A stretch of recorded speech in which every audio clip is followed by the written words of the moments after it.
In the Middle East, people have always fought over something. First over water and land, then over gold and spices, later over oil and gas. This is where empires collided, where caravans carried goods between Asia and Europe, where religions were born and kingdoms collapsed. But today, the region faces a new kind of struggle, a battle over data. Because in the 21st century, it's no longer just oil that is the new oil. It's information, networks, and technologies that decide who holds power and who is pushed into the shadows. And this is where Huawei enters the scene. A company that began in the 1980s in Shenzhen as a small telecom equipment supplier, and today is one of the biggest technology corporations in the world. Huawei is smartphones, 5G networks, servers, cameras, artificial intelligence. But Huawei is also a symbol. For some, progress and modernity. For others, a threat and a Trojan horse of Beijing. The Middle East has become one of Huawei's key theaters of operation. It's a region that needs digital transformation, faster than the West, because many of its states jumped straight from the era of desert villages into the 21st century.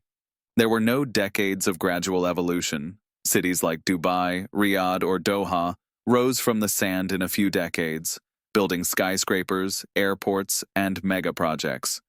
But for these cities of the future to work, they need a network that is fast, cheap, and available immediately. That is exactly what Huawei offers. Dubai boasts that it is a smart city. Abu Dhabi talks about artificial intelligence as a pillar of its economy.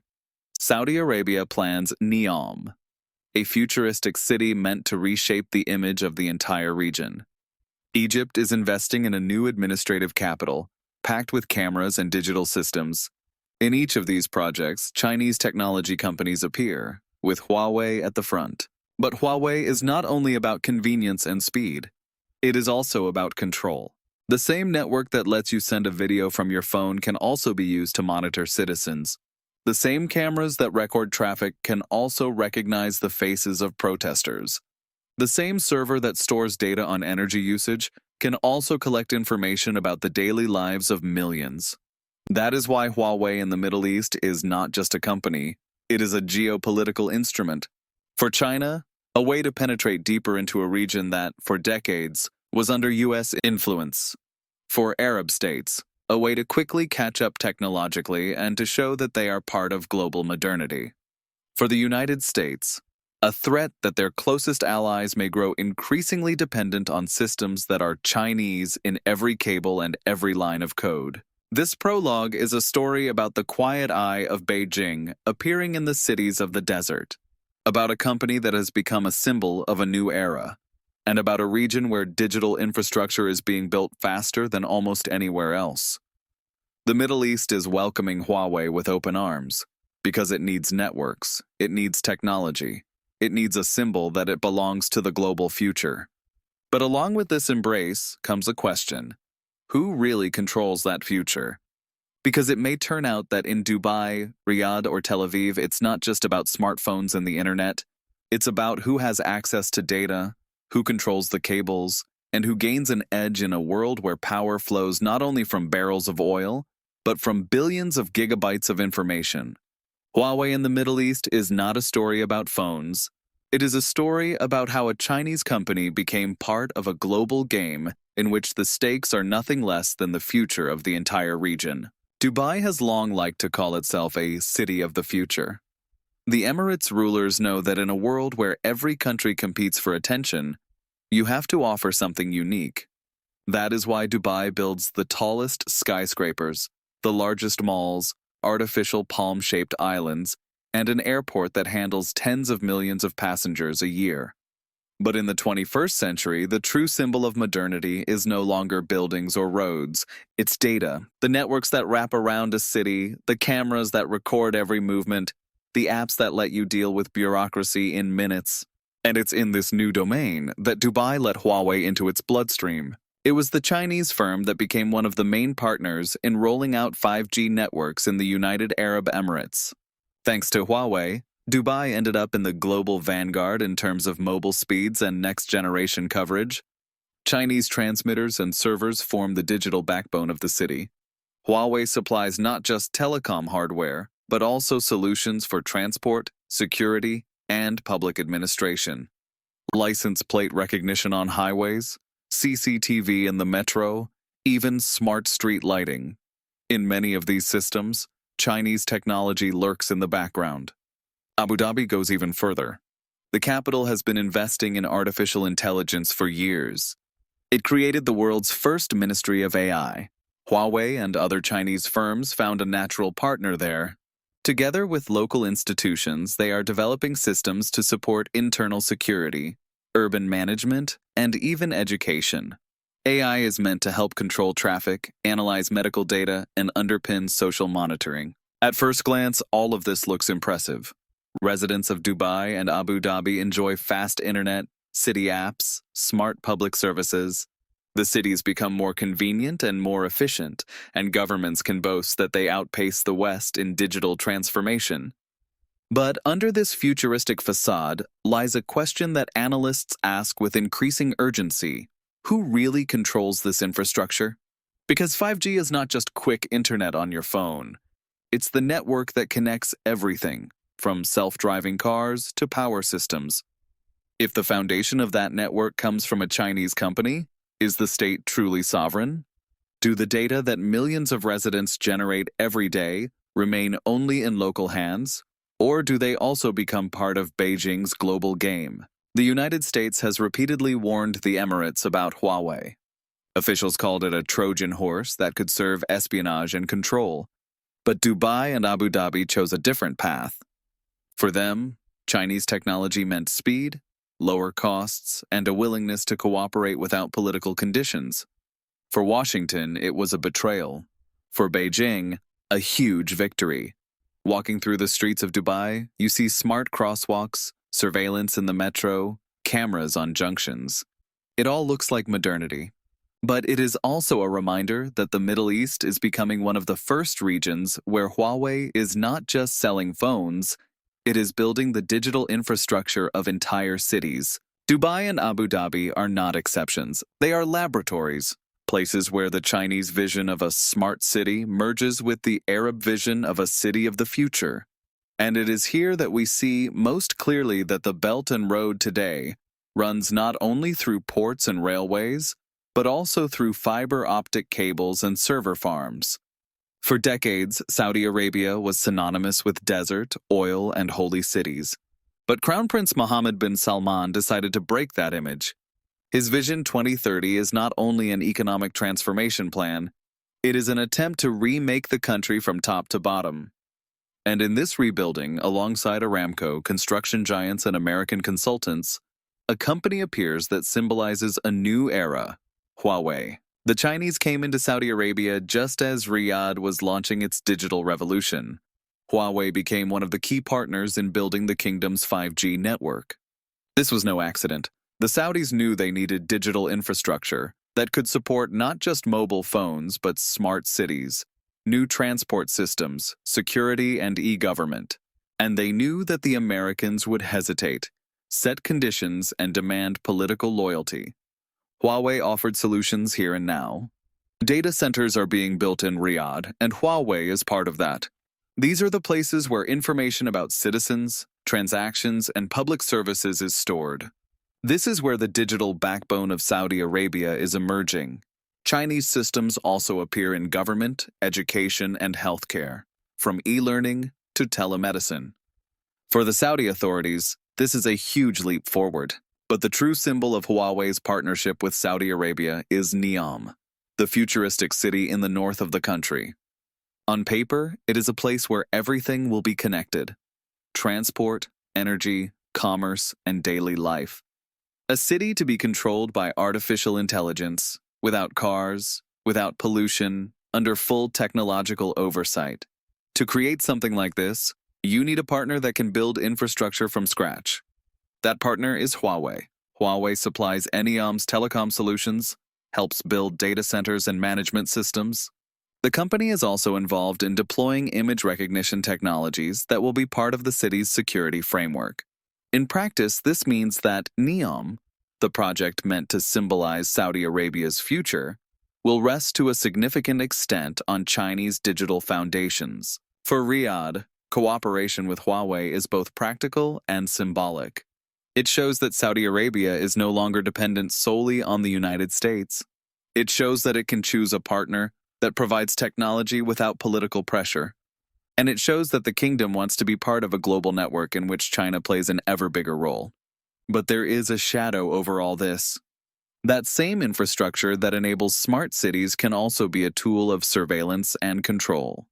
Saudis, who already live in a tightly controlled state with limited freedoms, may find themselves in a world where every move is recorded, analyzed, and archived. And if Huawei's technologies underpin that system, the question arises, who really holds the keys? Vision 2030 was meant to be a path toward independence from oil. In practice, it increasingly binds Saudi Arabia to Beijing, not through barrels of crude, but through gigabytes of data. It is in Riyadh and Neom that we see how Huawei has become part of a larger puzzle in which the Belt and Road is not just about ports and rails, but also about digital infrastructure governing entire societies. Egypt has always been a gateway between Africa and Asia, a place where empires met, and today where global trade routes converge.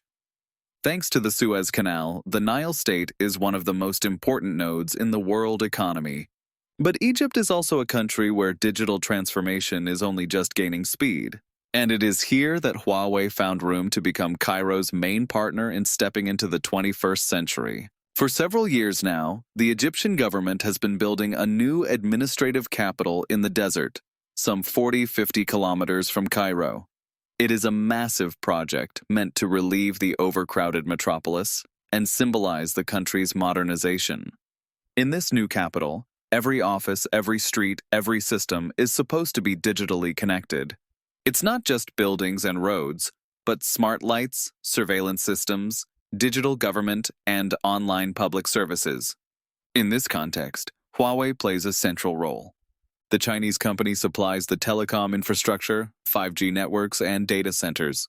It cooperates on projects involving security, traffic monitoring, and digital administration. Huawei is building the digital skeleton of Egypt's new capital. For Cairo, this is a giant leap. A country long plagued by obsolete infrastructure suddenly gains access to cutting-edge solutions. Huawei's presence in Egypt, however, is not just about technology, it is also about education and soft power. The company has created training centers in Cairo where thousands of young Egyptians learn programming, network management, and modern IT systems. In a region where youth unemployment is one of the biggest social issues, such programs are not just part of transformation. They are also tools for building China's positive image. For many of these trainees, Huawei is not a Chinese Trojan horse, but a company that gave them a profession and a shot at the future. Across North Africa, Huawei is also active in Morocco, Algeria, and Tunisia. In each of these countries, it has become a leader in the telecom market, rolling out fast internet, modernizing networks, and building data centers. For ordinary people, this means better services, cheaper connectivity, and new opportunities. For governments, it means powerful new tools of surveillance and control. Every street camera, every server, every monitoring system can be used to watch society. In Egypt, Huawei has thus become more than a hardware vendor. It is a partner in building a modern state that is trying to catch up with the rest of the world. It helps Cairo enter the digital era faster than it could with Western support, because Americans and Europeans prefer to talk about democracy, human rights, and reforms. The Chinese prefer to sign contracts and erect towers. The Suez Canal has been a global trade artery for over a century. Today, alongside the ships sailing between Asia and Europe, invisible streams of data flow through Egypt, becoming as vital as oil or containers. Huawei knows that whoever controls the networks in Egypt holds the gate to Africa and the Middle East. That's why its presence in Cairo is more than business. It is a beachhead from which Chinese technology can spread through the region's infrastructure. Egypt, like Saudi Arabia and the UAE, has become enmeshed in the web Huawei has been weaving for years. A web of cables, antennas, cameras, and servers. A network designed to link continents and create a new Silk Road, this time a digital one. Israel is called the startup nation for a reason. It is a country with more tech companies per capita than almost anywhere else on Earth. The Middle East's Silicon Valley, Tel Aviv and Haifa, has for years attracted investors eager to tap into Israeli creativity, engineering, and adaptability. But where innovation appears, so does competition. And it was in this context that Huawei tried to enter Israel. For the Chinese, Israel was a dream partner, a state with advanced military technology, world-class cyber capabilities, and startups selling their ideas to Google and Apple for billions. Huawei wanted to get into this ecosystem not just as a hardware supplier, but as an investor. Around the mid-2000s, Chinese companies began buying stakes in Israeli startups, putting money into venture funds and seeking partnerships in AI and 5G. That is where they hit a wall. Israel has been a key U.S. ally for decades. And for Washington, Huawei is not an ordinary company, but an arm of the Chinese state. When the Americans saw Huawei trying to get into Israel's infrastructure, they sounded the alarm. They applied pressure, issued warnings, and eventually made it clear. If you choose Huawei, you put our strategic partnership at risk. Israel suddenly faced a stark choice. On one hand, huge opportunities for tech cooperation with China. On the other, the risk of losing crucial military and political support from the United States' pragmatism won. Israel began to limit Huawei's presence in strategic projects, no role in 5G networks, no access to critical infrastructure. Huawei could sell phones and consumer gear, but it had no way into the technological heart of the country. The paradox is that at the same time, other Chinese companies were doing good business in Israel. Shanghai International Port Group took over operation of the new Haifa terminal, a port frequented by U.S. Navy ships. Chinese firms invested in infrastructure, rail, and transport. But where digital control and national security were at stake, Huawei ran into a dead end. For Israel, Huawei became a symbol of a broader dilemma: how to deepen economic ties with China without losing American trust. This balancing act has been one of the key themes of Israeli policy in recent years. The government in Jerusalem knows it needs Chinese capital, but also knows the U.S. is its security guarantor. That is why Huawei never gained in Israel the position it enjoys in Egypt, Saudi Arabia, or the Emirates. Still, the mere attempt to enter showed how much the Middle East has become a theater of technological rivalry. For China, Israel was a potential crown jewel, a place where it could align its infrastructure with Israeli innovation. For the U.S., that would have been a nightmare, an ally letting a Chinese giant into its digital backbone. Today, Huawei in Israel is present but marginal. It sells handsets, runs some research, but has no role in key projects. In the background lingers distrust. Will China try again through other firms, other investments, other channels? And can Israel maintain the balance between economic gain and loyalty to America? Israel turned out neither a friend nor an outright enemy of Huawei, rather a difficult partner that cannot be conquered but cannot be ignored either. An exception in a region where most states embrace Chinese tech with enthusiasm, and an exception that shows just how strong political and military bonds remain when security is on the line. When we think of security in the Middle East, we usually picture soldiers, tanks, fighter jets, and checkpoints. But in the 21st century, security is increasingly shaped not by rifles, but by algorithms. Not by tanks, but by cameras. Not by physical borders, but by digital networks that record every movement and collect data on entire populations. In this world, Huawei has become one of the main suppliers of security tools in the region. Chinese facial recognition systems are being installed in Saudi, Emirati, and Egyptian cities. Metro stations, airports, and streets are filled with cameras running software that analyzes images in real time. The algorithms don't just identify people, they assess behavior. Who is running, who is loitering, who is trying to avoid the cameras. Authorities receive reports allowing them to act faster, and if they wish, preemptively. This is security understood in a way that fits authoritarian systems perfectly. Governments say, "We're protecting you from danger, from terrorism, from chaos." But in practice, the same systems can be used to track opposition activists, monitor demonstrations, or even day-to-day habits of ordinary people. Huawei supplies the tools. How they are used is up to the states that buy them. In Dubai and Abu Dhabi, surveillance systems are woven into the entire urban fabric. In Riyadh, Chinese algorithms help police analyze camera feeds and respond to crime. In Cairo, Huawei has worked on smart security systems for the new capital. In each of these places, digital control is expanding, and with it, the sense that the state knows more than ever before. For China, this is a huge victory. Every camera, every software license, every server is a brick in a broader structure of influence. Even if the data formally remain in local hands, the underlying infrastructure is Chinese. That means it cannot be fully operated, upgraded, or expanded without Huawei. It's a subtle but extremely effective form of dependency. For the United States, this is a growing source of frustration. U.S. diplomats warn, "Don't deploy Huawei, or your data may end up in Beijing." But regional governments reply, "We need security now, not in 10 years. Huawei offers turnkey solutions, cameras, servers, software, and does it quickly and more cheaply than most Western competitors. For the average citizen, this digital web has two faces. On one side, safety, fewer thefts, quicker police response, a sense that someone is watching over the streets. On the other, the absence of privacy, awareness that every step may be traced, every face stored in a database, every move leaving a mark in some system. Huawei has thus become something more than a telecom vendor.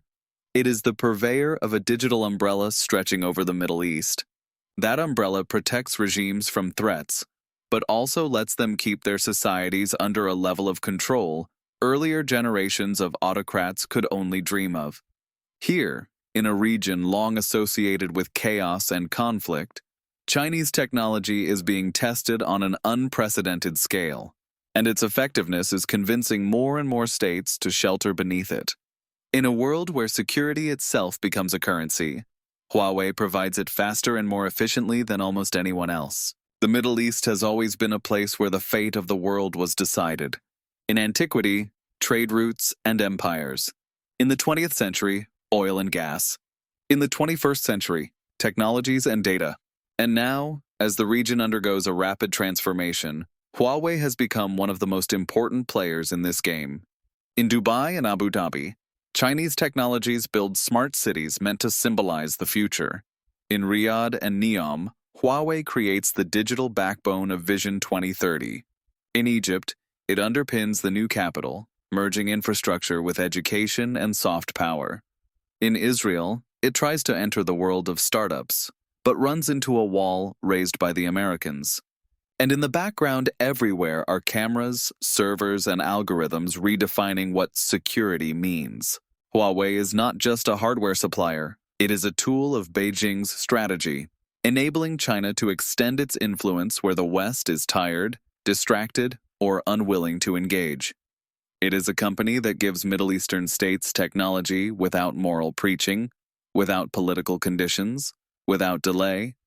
But it is also a company that creates dependency, because once a network or data center is built, it is very hard to replace. For the US, Huawei is a threat.